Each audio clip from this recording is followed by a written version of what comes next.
We're back. Hello, how are you?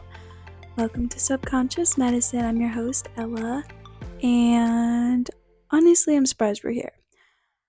Gotta be honest, this last week has been quite stressful, with school and work and just all the things. And I'm also in a little spell of anxious thoughts about this whole podcast and whether or not this is just like stupid and no one's gonna listen and people are gonna make fun of it and it's just dumb.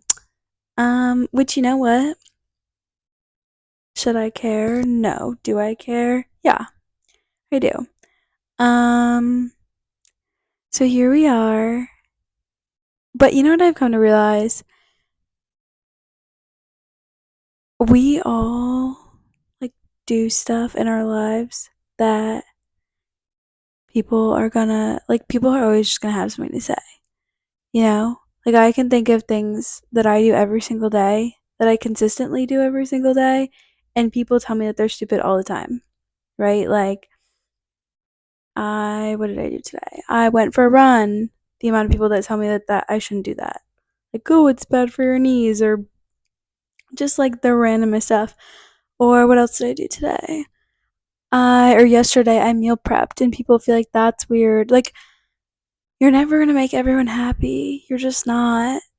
You're not. And life's too short. And you know what? If this turns into like absolutely nothing and I quit after a month, okay, fine, but I can still say I did it. So here we are. We're doing the damn thing. Okay, here we are. Welcome back. How's everyone's week? Okay, this is actually what sucks about podcasts because I want you guys to be able to respond and no one can respond. And then I feel like I'm just talking to myself, which actually, now that I think about it, that's exactly what I'm doing. I'm also realizing that I'm talking so fast, but I'll slow down, I promise. But yeah, my week was a lot. It was really stressful, but we made it through. I just had a lot of I had two like big tests and then two papers, one of which I've submitted. The other one have not submitted. And then I have a test tomorrow and a test Wednesday and a test Friday. It's Sunday when I'm recording this. So Monday, Wednesday, Friday I have tests and I work Tuesday, Thursday. So we're really just chugging along. But it's last week, it's finals week. Yay. Oh my god, I can see the finish line. We're so close. And that's gonna be so worth it. So, anyways, yeah. My week was okay. But the reason I ask is because this week's episode is sort of based off of that. So I know episode 1 was really like lighthearted and just like silly. I don't know. I was just talking about trying to like help people like get to know me through storytelling and I don't know, just saying like some of my thoughts. Um but I I was thinking that episode 2 could be a little bit more real and like current and just sort of a reflection of how I'm feeling and what I'm thinking and yeah. Um so I wanted to talk about some things that I'm working on personally, socially. Like these are internal things, I guess, but they affect my external behaviors. Um but I don't know. I think this could be helpful. I imagine that the demographic of this podcast, once it like grows, will be relatively similar in age to me. And I just feel like this is such a significant point in our lives, like this college slash post grad era. Not that I've graduated, but like nearing graduation. And it's just a period full of growth and change and uncertainty.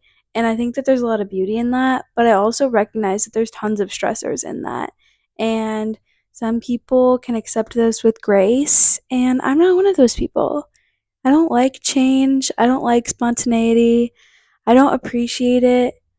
Um, it just stresses me out, and I wish that wasn't the case, but I also have realized that again, like that's fundamental to my personality and to who I am, and that's not something that I imagine will just change in the blink of an eye.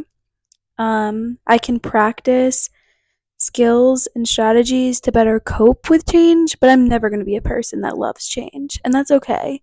I've come to realize that. Um, and yeah, so during this period, I just wanted to talk about some things that I'm going through. I, in my head, can hear the voice of like professors being like, oh, ask the question, because if you're thinking it, 10 other people are too. And I always used to think that was stupid, but the more I think about it, the more I'm like, yeah, like if I'm struggling with these things, chances are that other people my age are also struggling with these things. Or at least they've crossed their minds. Or maybe they're really good at them, in which case, like, I want your help and I want your advice. Um, but yeah, and there are things that I feel like are sort of overlooked sometimes. Whether people think that they're super easy or super difficult, we tend to just ignore them. So, I don't know. This is a big lead up, probably for like nothing, but yeah, I just thought it could be fun to chit chat about some things that are going on in my life and my thoughts, etc. So, anyways, here we go. So, the first one, and probably the most like trivial, but important nonetheless, accepting compliments. And if you're in my life, you know that this is something I really, really struggle with. And honestly, my strategy up to this point has been humor.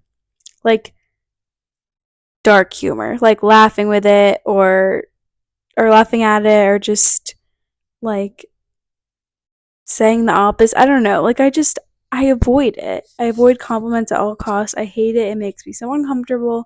And it can be a compliment about anything. It could be about it could be someone complimenting my work, like a professor making a comment about my work.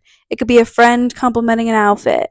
It could be a stranger complimenting the way I smell. Like literally anything. And it's almost like every neuron in my brain just turns off and there's just nothing and I have no idea how to respond. And it's so intriguing to me because I love giving compliments. I love stopping a stranger in a store and being like, "Hey, I just wanted to say like you have gorgeous eyes." Or like I enjoy being that person for other people and I love to see their reaction and the happiness and joy that it brings them. And yet, when the roles are reversed, I flood with just nothing but discomfort. And I really have done a lot of self reflection to try to figure out why that might be. And I don't know. I mean, obviously, the root of it is just like a lack of self confidence and, sort of like egocentric thinking, just like thinking that everyone cares about what I'm doing or like they're well watched. It's like that voice inside your head at the gym. It's like, oh my God, everyone's looking at me and literally no one cares. No one is looking at you and they're just trying to like do their thing and leave. But in your head, everyone's looking at you. And the more you think that, the more you start to like notice when someone actually does make eye contact with you on accident or something like that. And, that's just like the hamster feeding the wheel. But um yeah, it's ironic to me is that it doesn't matter who the compliment is coming from, whether it's like a cherished loved one or a stranger. I still feel equally as uncomfortable, and I find that so fascinating. And again, it doesn't matter what the compliment is about. It's just a simple fact that someone took 5, 10, 15 seconds out of their day to recognize a strength that they feel I have and then communicate that to me. I don't know. I don't know what it is, but it makes me so uncomfortable. And there's one that just really, really sticks out to me. And I don't feel like anybody I've had this I don't talk about this often because it makes me so upset, But I have brought it up to a few people and I still don't feel like anyone fully understands. But a little bit about me. Am I take school very seriously and I really value my education, and in recent years I think it's turned into something that's like really really maladaptive, and I struggle to find balance between being a dedicated student and putting effort into my studies and finding all of my self-worth and validation in grades. Like that's a line that I haven't drawn yet, and not to be pessimistic, but I also trying to be realistic and recognize like okay, I have a year left of undergrad. Like I don't know if that's in the cards, to be honest. I think that's something that takes a lot of work and effort, and I don't even know if I have the time within the next year to figure that out myself. But I put a lot of value in school. I always have. I grew up in a household with two really intelligent parents, and we always valued education. I'm really grateful for that. I'm not blaming anybody in my life by any means. But from a really young age, I've held a lot of my self worth in my academic success. And I think I see similar patterns and behaviors in my peers, but and I could be naive. It could just be that I don't see it firsthand, but I see something really different in myself because it's not motivation anymore. It's not dedication anymore. It's it's an obsession. Like I am obsessed with like beating the odds or doing well or outperforming my peers, and I'm not proud of that. Like I don't want to be the person that cares what the class average was and like how I did in comparison. I don't want to be that person, but I am.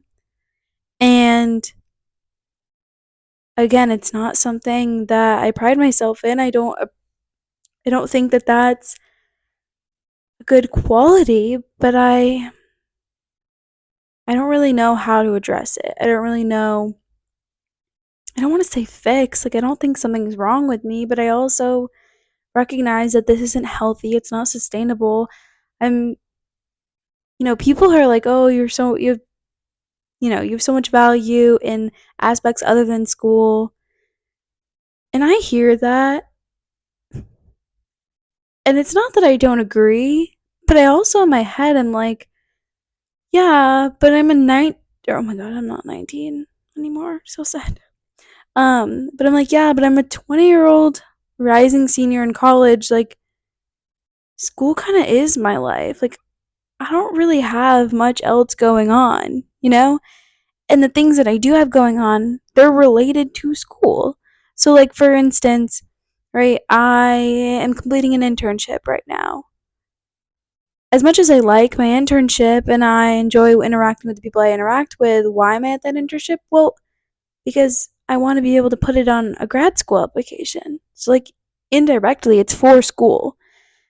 Or, I'm in a bunch of clubs at school, but they're at school. Like it's a part of my academic experience. And so when I think about my life as a 20-year-old, like living in a city, going to school, my identity kind of is a student.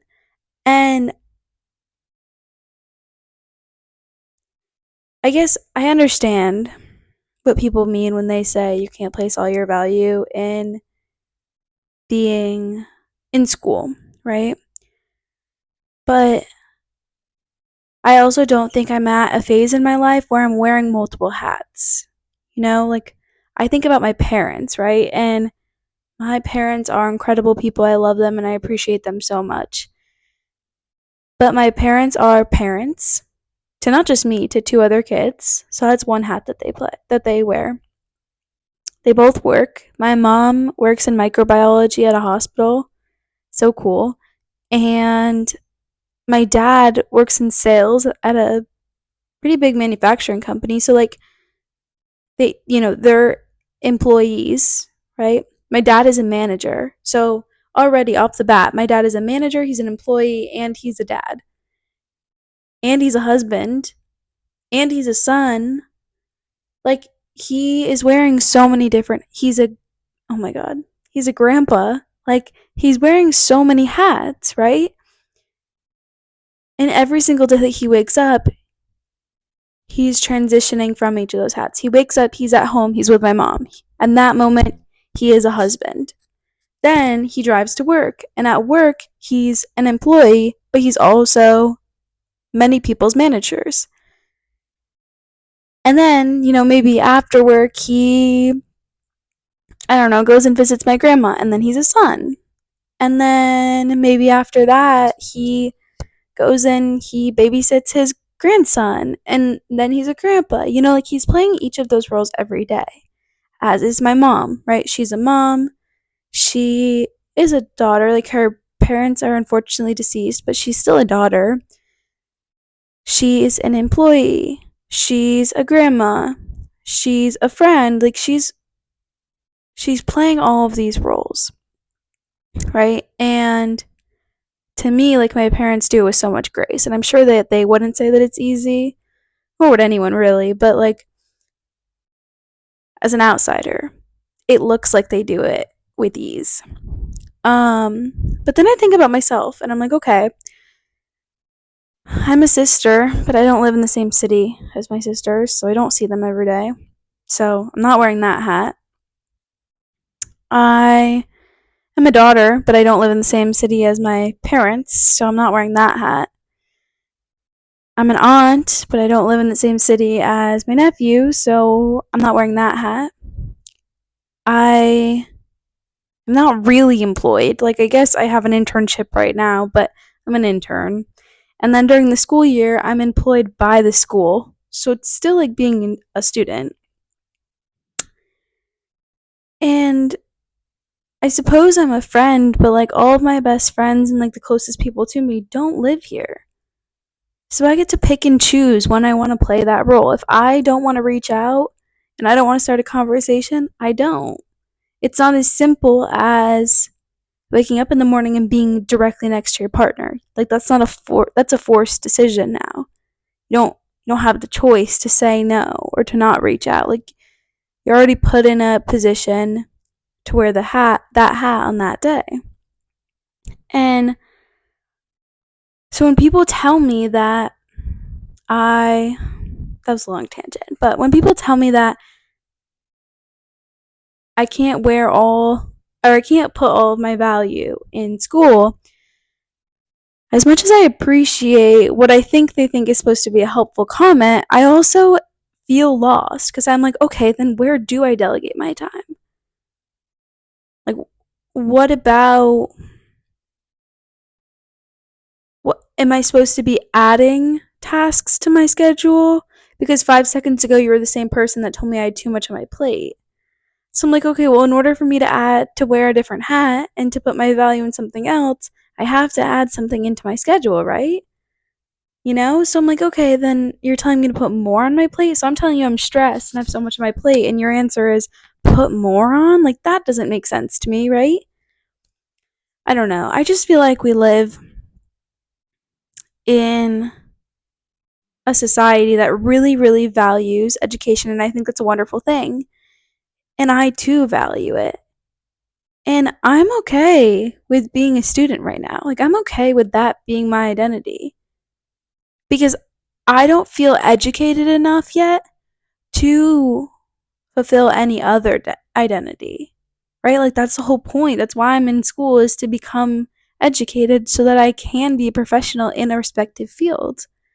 I'm not ready yet. Like I'm not there. And until I get there, I will be a student. And I want to appreciate like this phase in my life. I think it's valuable. I hope other people recognize that too. But I say that also knowing that I haven't figured it out. I don't know how to balance my time. I don't know how to see value other than a letter grade.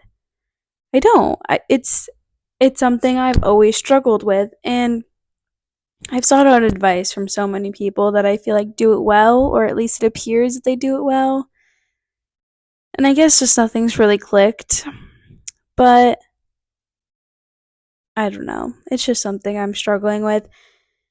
The what I was hinting at before was that I there's a lot of like it doesn't matter what the comment is, it bothers me. I just don't like compliments, but the one that gets to me the most is any comment using the word smart or intelligent or anything like that.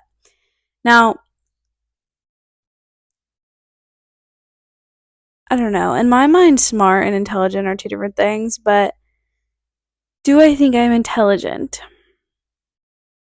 I don't know. Like, that is so subjective, right? Like, if I ask my parents, they're going to tell me, yeah, you're smart, because they're my parents. If I ask a professor, they might not necessarily think you know what I mean? Like, it's just so subjective. Do I think that I'm knowledgeable in certain areas? Yeah, but there are also areas that I've taken so many classes in. Like, I'm literally paying for this education to be a professional in this area. I would hope that I'm well spoken. And I would hope that everyone is. Like, whatever your major is, I would hope that you feel like you can articulate your thoughts about it well and in a cohesive manner, because isn't that the point? Like, to build a vocabulary and build a skill set in a particular field that makes you marketable to that field post graduation. Isn't that the whole idea, right? So, yeah, do I feel like I'm well spoken on a specific area? Yeah, I do, but I'm also paying for that, right? So, like, I would hope so. But besides the point, I don't know. When people call me smart, and maybe it's the specific comments that I'm getting, or maybe it's all in my head, that's truly a possibility. But the underlying connotation of these compliments is always the implication that I'm just smart. Like, as if I'm not working hard, as if it comes easy to me, as if I don't have to study and I don't have to put in the hours and hours and hours of the hard work. And nothing gets to me more than when people say that. And I guess there's a way to do this to I don't know, like, to give that compliment to someone and not have that connotation. I do think that's possible.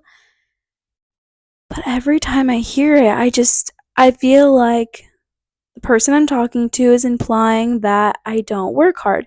And it stresses me out too, because I feel that way about everyone who gives me that compliment, not just people I don't know, not just strangers or people in a class, whatever. Like, even when friends say it, or my significant other, or family members, or whomever, there's just this underlying tone that I didn't have to work for it. And listen, like, I don't give myself many compliments, but if there's one thing that I will recognize, it is my work ethic. And it is the fact that I work so hard, especially in school.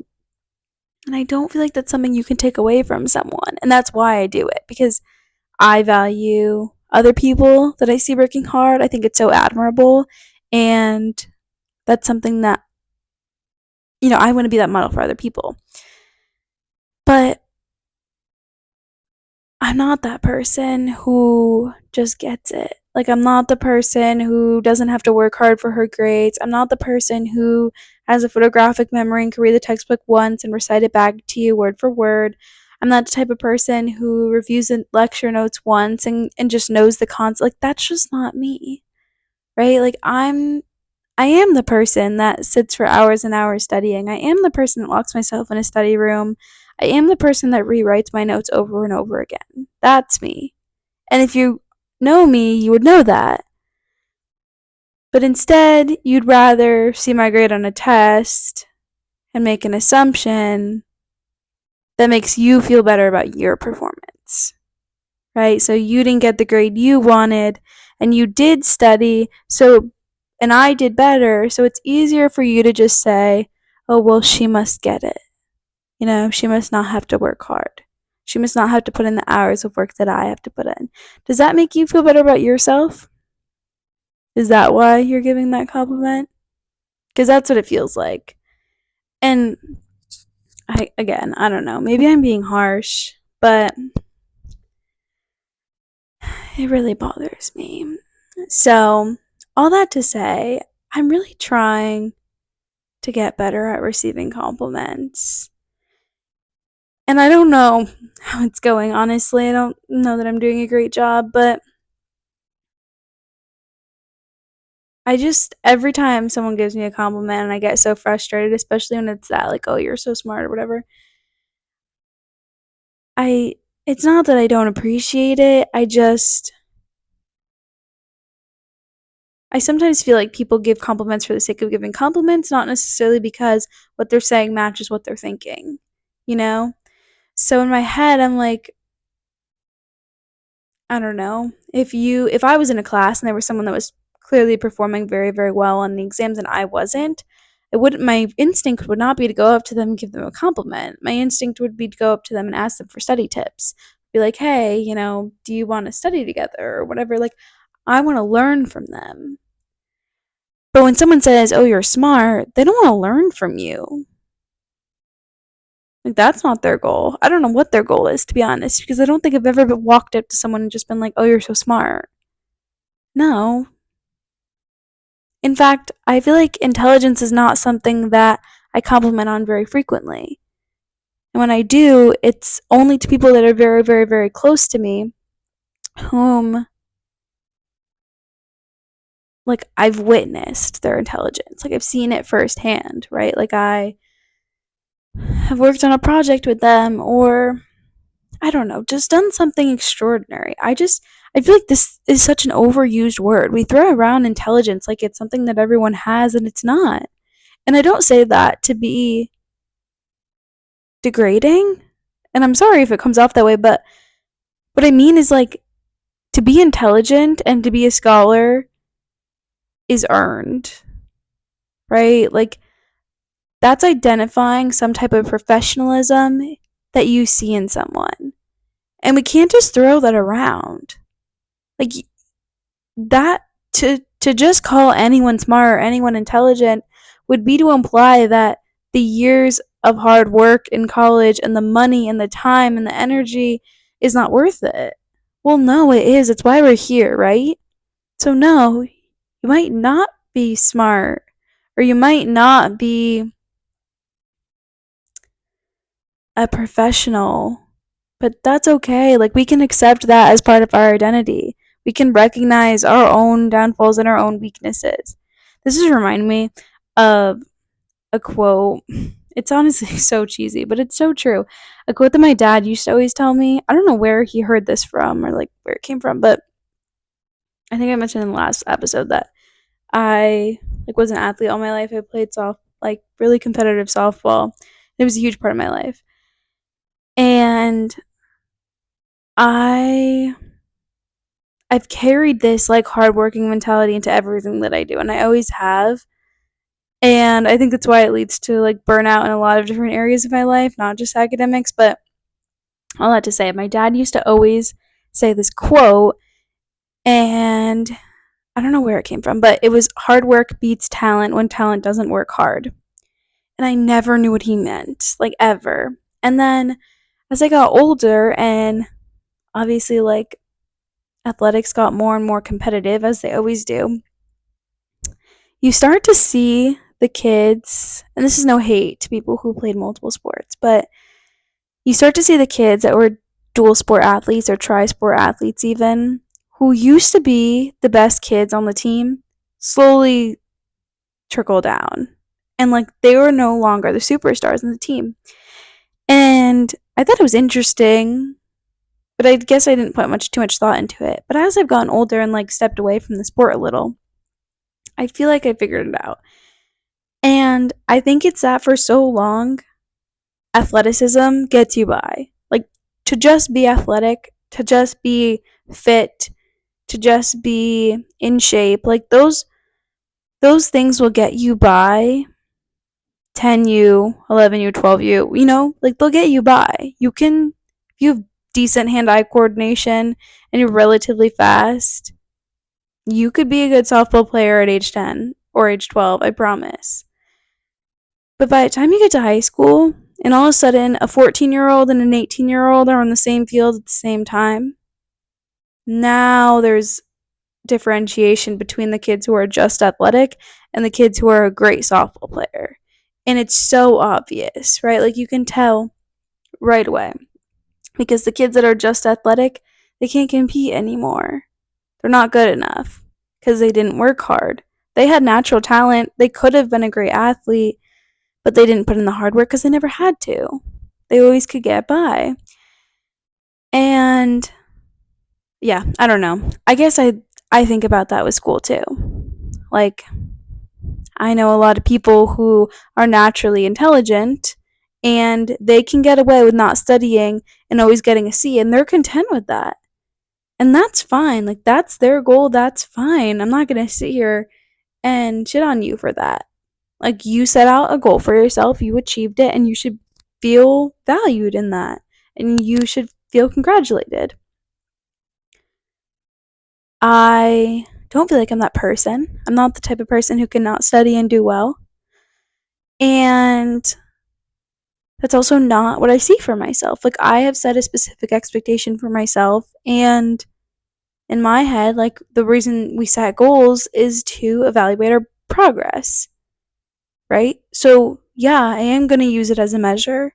And if I don't reach my goal, I did fail, and that's okay. And I don't need someone to sit there and tell me, oh, you didn't fail, blah, blah, blah. No, it's okay. Like, I don't know. I guess people always tell me I have thick skin, and I never really thought that was true, but as I'm talking about this, maybe it is true. But I don't know. I hate when people make assumptions and completely ignore hard work. It feels so ignorant to me, and I don't understand why people are willing to just step on that high horse and not get down. Like, I don't know, it really bothers me. But anyways, okay, yeah, so that's something I'm working on. What am I doing to work on it? I don't know, because class is going to be over in a week, so I'll talk to you then, I guess. No, but in all honesty, I'm trying to wear more hats. Like, I'm trying to get myself involved in things that are not directly related to school. So like I said, I picked up running. I'm not a good runner, but like, that's what I need. Maybe I need something in my life that I'm not great at to challenge me. Yeah, just delegating time to tasks that aren't related to school, I feel like, is helpful. I've been meal prepping a lot lately. I love to cook, but I never got into meal prepping, but I've been doing that lately, and it's just fun. Like, I like it. I think it's fun to like put on a podcast, get in the kitchen for 2 hours and cook meals for the week. I don't know. Something about it is exciting to me. The cute little containers, maybe, as stupid as that sounds, but needless to say, whatever it is, it takes my mind away from stressing about school. So, in my head, that's a win. Um, but yeah, I don't know. It's just something I'm working on. And I guess every student feels probably differently about this topic, but I'm sure there's other people out there that are stressed about school. And, their stress might manifest in different ways, but it's stress nonetheless. Like, I'm thinking about some of my close friends who I know care a lot about school and who, do really well in school. And I know that they're stressed at times. And their stress looks a lot different than mine. Like, when I stress, I shut down. I don't talk to people. I just, like, I already consider myself an introvert, but I really, like,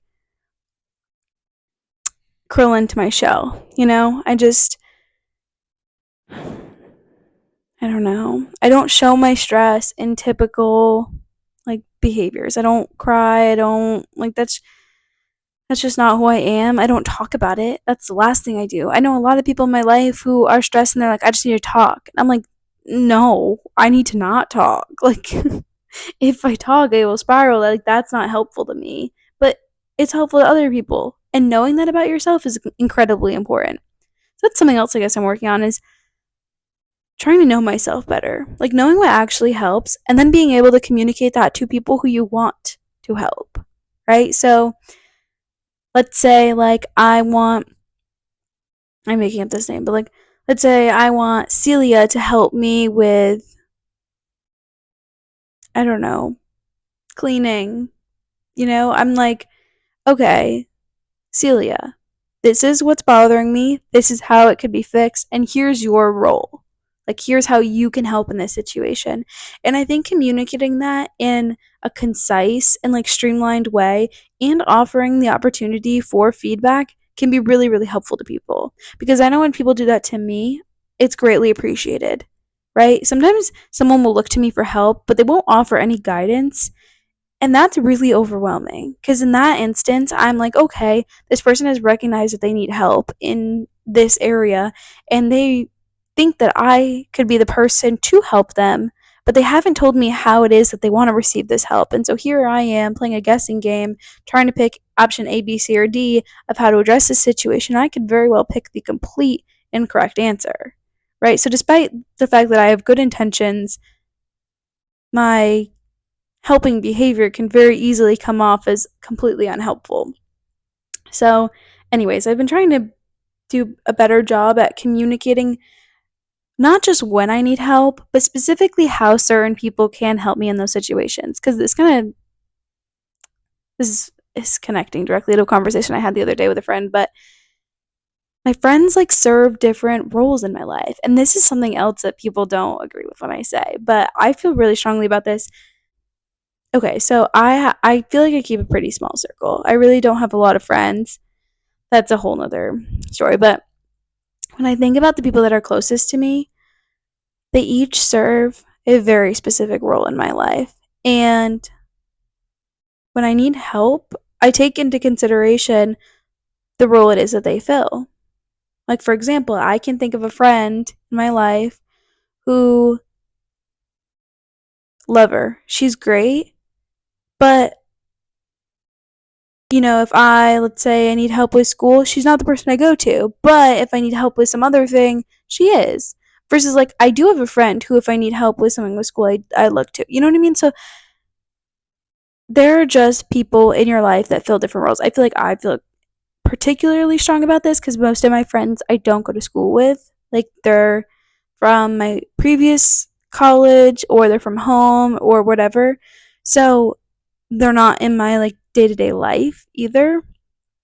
But regardless, I don't know. My friends just like they fill different roles and I think that's okay. And I recognize that I probably don't fill the void for all of my friends either. Like there are things that I'm not good at and they should know those things and they should be able to recognize that when they need help in an area that I'm not particularly strong in, that they shouldn't look to me and they should look to someone else that can do that better. And I think that's okay. I don't know. That was me going on another tangent, but long story short, I don't even know how I got talking about that. But anyways, that's something that I'm working on. Um okay. The next one is something that I'm really anxious to talk about because if you're in my life, you already know. But spending money and I'm smiling, but this is truly something that like eats me alive, to be honest. Like I cannot even begin to describe the amount of anxiety I feel when I have to spend money. And the interesting thing about it is I feel like most people our age have the opposite problem I have, and that's why I think I struggle so much with it because I don't feel like I could talk to anyone that relates. Like people I tell this to people and they look at me like I have 10 heads and I'm like, okay, this is not helpful. And then I just again shut down and I curl into my little hermit shell and I don't talk about it.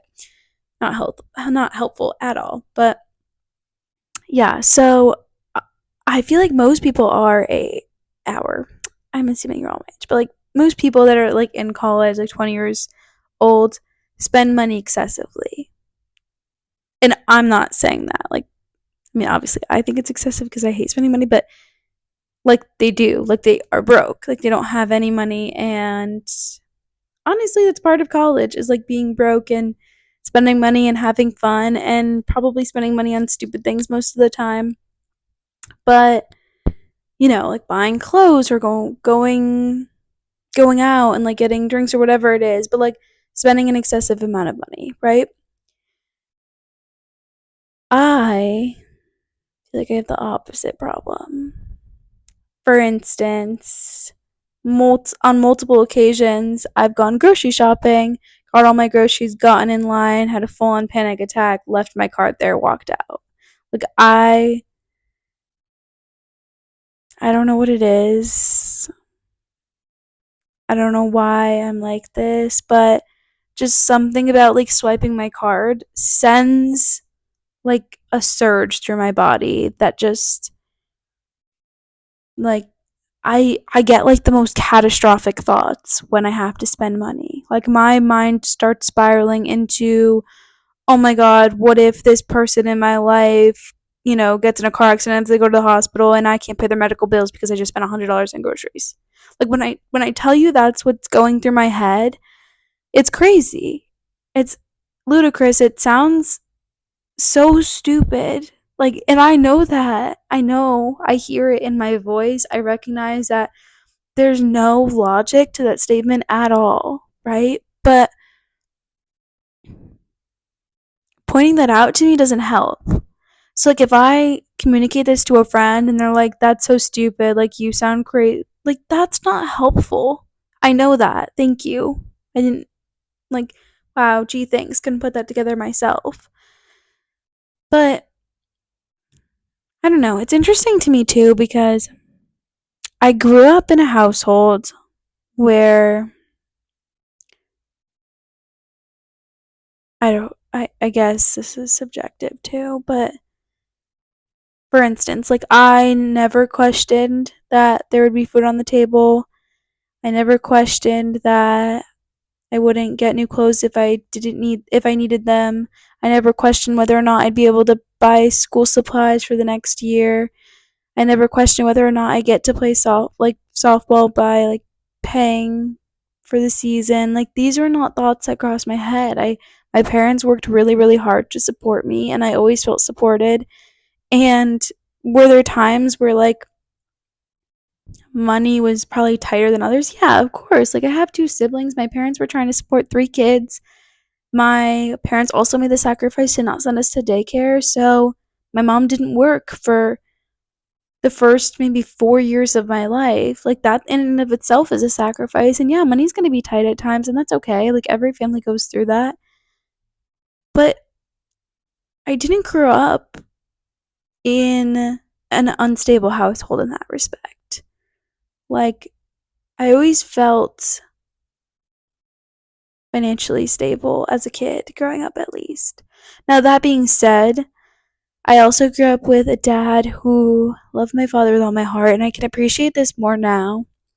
But my dad is very money conscious. And clearly I am now too. But I think maybe the way he talked about money has sort of contributed to this. I'm not blaming him in any way, but the types of language that he would use to describe how money was made or spent maybe has contributed to this a bit. And also just recognizing changes, right? So, like, for example, I used to love going grocery shopping with my mom. So, I remember going grocery shopping when I was like in middle school with her. And I now grocery shop for myself, obviously. And I can, I think about how expensive some specific groceries I've gotten. And like that, again, that sounds like a stupid example, but simple things like that, I've recognized how expensive life is, right? Like right now, I live in the heart of downtown in a big city. It's expensive, like I I'm grateful that my parents support me a lot financially still. But for the first time in my life, I also have some expenses of my own, and that's a privilege, don't get me wrong. But it puts things into perspective a little bit. And it's made me extremely self-conscious about spending money. And I guess I really noticed it this year, but I don't think being frugal is a bad thing. But I do think that an unhealthy amount of like saving behavior is really detrimental socially speaking, right? Because I can think about so many times where people have invited me to things or people have said, like, hey, we should do this. And it's not that I didn't want to go. It was simply the fact that I knew that a price would be associated with attendance at that specific event, and that price was not something I was willing to pay. Or I was unsure if that was something I was willing to pay, and I feared having one of those panic attacks, like at the grocery store, in front of someone, because I don't like when people see that side of me. I don't like when people see me stressed, right? So I can, if I like decided to get my nails done, for instance, I go into the nail salon knowing exactly how much I'm going to pay. The price is posted online, it's posted on a board in the store. I can calculate how much I should tip based off of it. Like, I know what I'm signing up for. And, even groceries. Like, I've begun to meal prep. And I'm a picky eater, as we know. Like, I've begun to buy the same groceries over and over again. I know relatively how much they cost. So I know that if I go grocery shopping once a week or if I go grocery shopping twice a week, I should be spending X number of dollars. And every single week it's relatively the same. It's become very predictable, and I appreciate that as someone who thrives off of consistency. But social settings aren't like that. That's not realistic.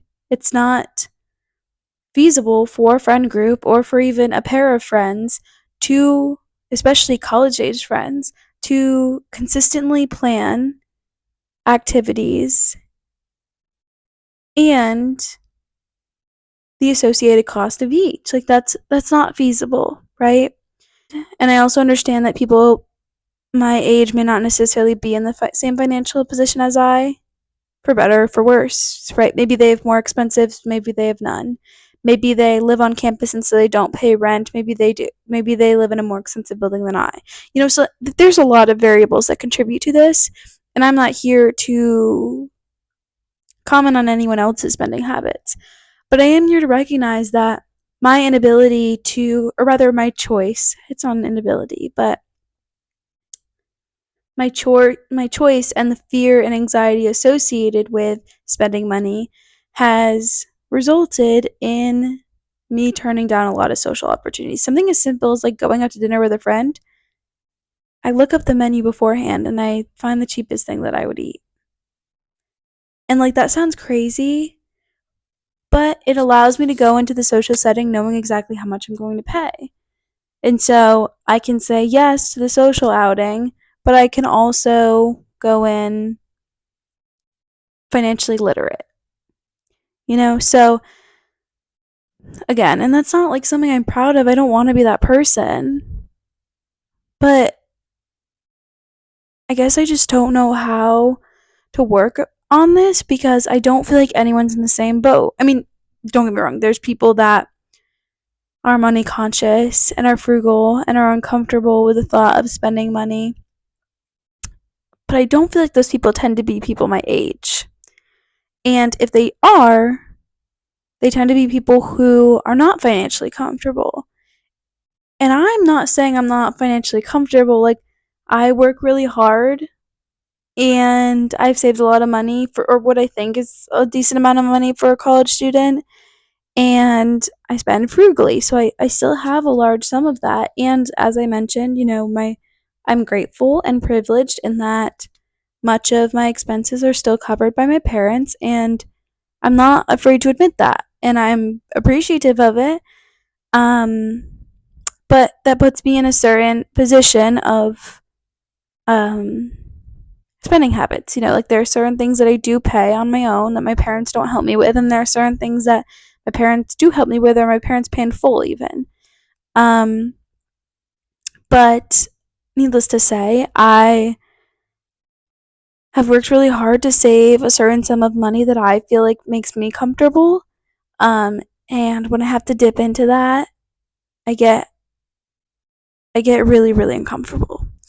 And again, it's not unnecessary spending that makes me uncomfortable, it's any spending. So something like groceries, which is clearly an obvious expense, it's necessary for someone like me who doesn't have a meal plan or is here during the summer, right? That's not a choice that I'm making. Well, I mean, I guess it is a choice, but it's not it's not stupid, right? It's I need it. I need food to eat.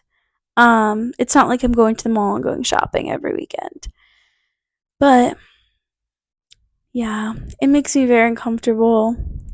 So I'm really trying to work on this. And I think it's going to come in small doses.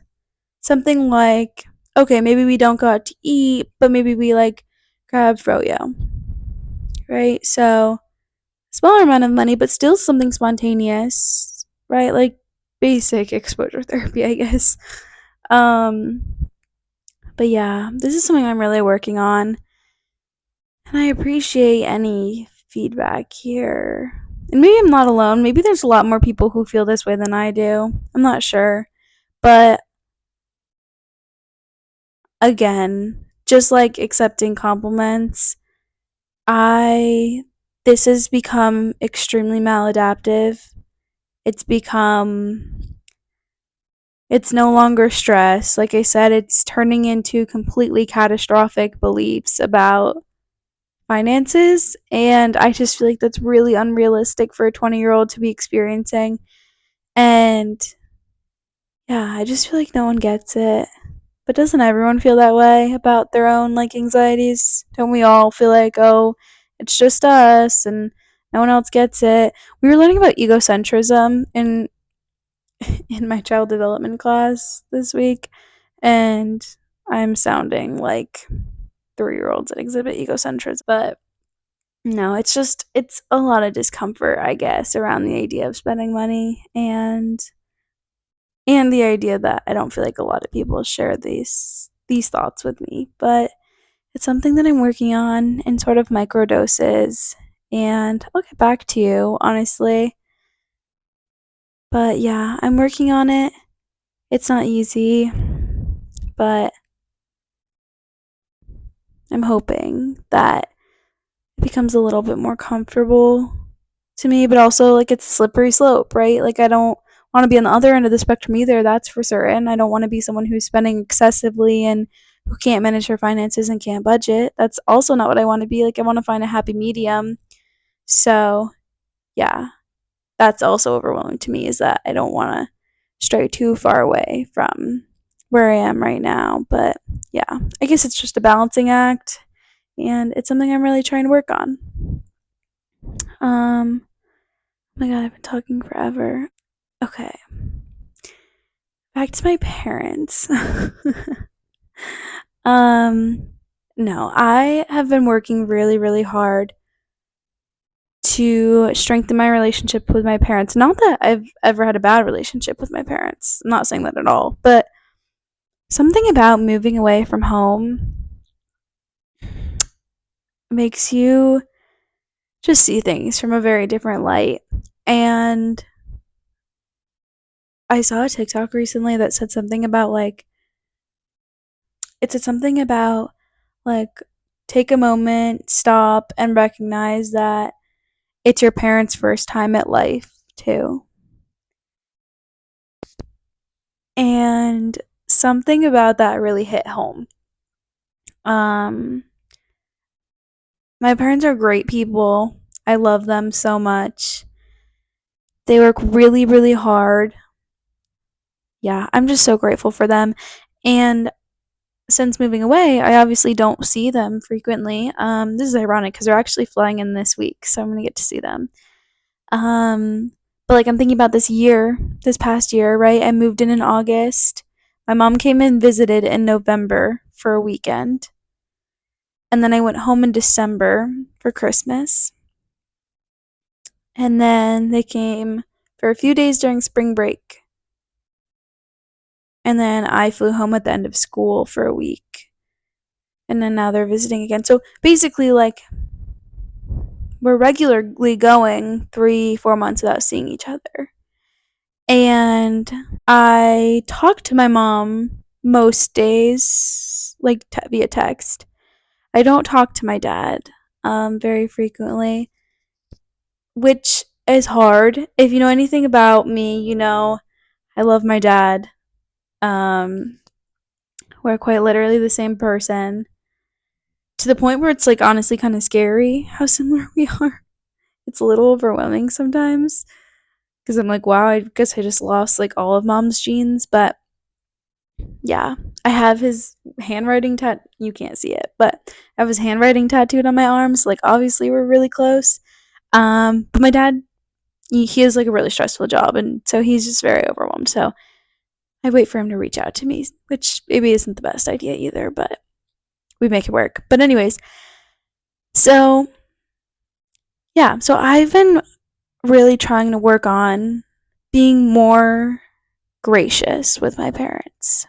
I mean, I don't know. Like I think that they're young because in my head I'm like, "Oh, 54 and a grandma, like that's young, right?" But like also I'm the youngest child, so that anyways, but regardless, like our parents are aging and they're not going to be here forever. And I don't say that to be morbid, but I say that to, I guess, be like a call to action and just like a slap in the face. Like, I feel like people our age really need to recognize like your parents aren't going to be around forever. Right? Like, things come up, people have health issues, people, accident, whatever. Like, I can't imagine, nor do I want to imagine, a life without either of my parents in it. And the fact that I get to see them so sparingly now means that I feel all the more reason to be appreciative of that time I do get to spend with them and to take none of it for granted. I mean, I'm thinking about one example in specific, but I used to show literally no patience with my parents when it came to like tech. And they used to ask me questions all the time, and my siblings as well. And I would have no patience for it. And I would just get so frustrated. And I was like, I don't understand why you can't do this or why you can't figure it out on your own or whatever, right? Kind of a normal response, I feel like, for most kids. And this is coming to me because my dad travels a lot for work. And he had texted me maybe a few months ago and he was like, "Guess what? You'll never believe what I just did." And I was like, "I don't know what." He was in Canada at the time on a work trip and I knew that. So I was like, "I don't know. What did you do?" And he proceeds to tell me how he had ordered his first Uber for himself from the airport to the hotel, and how he was so proud of himself. And obviously he was joking. I mean, he wasn't. He did do that, but he thought it was going to be like funny. And at first I laughed. And then I'm like staring at my phone looking at this text message and I'm thinking to myself, like, that's a big deal. Like, this sounds so stupid, but like you grew up in a time where you raised your hand and a car pulled over to the side of the road and asked you where you were going to go. This didn't exist. And the simple fact that he, along with other people his age, obviously, have been able to adapt to a world of which relies entirely on technology, like that's incredible, right? We haven't had to do that yet. And that time will likely come for us too. Like there will be new advancements that we have to adjust to. But this has been our whole lives. These things have existed the entire time. We haven't had to adapt. And so the simple fact that our parents uphold this skill to be able to adapt to circumstances that are so wildly different from what they grew up in, that's like incredible. And we don't give them any credit. Instead, we want to sit there and we want to degrade them or mock them for what it is that they can't do or what it is that they struggle to do. Those things are just the things that we haven't been willing to sit down with them and teach them yet. It's not that they can't do it. It's not that my dad couldn't order an Uber until March of 2024. It's that I never sat down with him to teach him how to order an Uber before March of 2024. In fact, I still haven't to this day. Someone else did. I don't know. I guess it was just a little bit of a wake up call for me to think about gratitude and being appreciative of my parents and what it is that they've provided for myself and my siblings and what they continue to do. They still work so hard. I mean, my dad works more now than he ever has in my entire life. Like most people age and they work less as they work towards retirement. My dad's aged and he works more now than he ever has. And that's amazing. And my mom too, like my mom works so hard. My mom's degree, I always make fun of her for this and it's like a running joke in our family, but my mom's degree from college, first of all, it's an associate's degree, but it's in fashion. It's like fashion marketing and merchandise or something. If you've ever met my mom wears two things, two outfits. One is Nike black flare leggings with any color V-neck shirt, typically from Gap. That's option one. And option two is scrubs. So first of all, not much fashion happening. But second of all, my mom works in microbiology in a lab at a hospital. Like that's so cool. That's amazing. She gets like abscess and plants them in petri dishes and see what grows and like she grinds up like elbows and like just like crazy things that like I truly cannot even imagine. Just I can't wrap my head around it. And her degree is in fashion. Like she was able to graduate with a degree in fashion, work in fashion and retail for years, stop working to have children, to be able to raise us at home, to make the sacrifice to not send us to daycare so that we wouldn't be exposed to things that she didn't want us to be exposed to at daycare, to raise us her own way, just to go back into the workforce as a phlebotomist, which is a cool skill set nonetheless. And now she works in microbio. Again, like talk about being flexible. Talk about being able to pivot. She is like the pioneer of that. She works in a completely different field than what her degree is in, and she does it so well. And that's so cool. In all these years, I've joked about, and like not just me, like I'm not trying to beat myself up over it, but we've joked about the fact that her degree is in fashion and she dresses in scrubs every day, which like point blank period is funny. That is comical. But the heart of that is the fact that she found a passion and she didn't limit herself to a piece of paper that said that she was supposed to be an expert in fashion. Instead, she recognized that she could have a career in something, she felt passionate about it, and she sought out resources so she would be able to learn how to do it. And now she does it really well, and that's amazing. I don't know. I've been thinking about this a lot lately, probably in large part because I know my parents are visiting soon and I'm just excited to see them, but my parents are incredible people. All of our parents are. The simple fact that they were able to raise people, incredible. And not just parents, any type of caregiver. Um, Again, like the privilege I've had is that my biological parents raised me, but if I've learned anything about working at a nonprofit for foster families, it's that a caregiver does not have to be a biological parent. It could be anyone who steps up to the plate, and whomever it is, they deserve recognition. So yeah, I don't know. Something I'm working on is just recognizing not only what they've provided for me, but also just being gracious with what it is that they do and don't know. And, being cognizant of the fact that it's their first time at life too. And they're just trying their best. As am I. As we all are, right? So yeah. I don't know. I don't know if this was interesting at all, but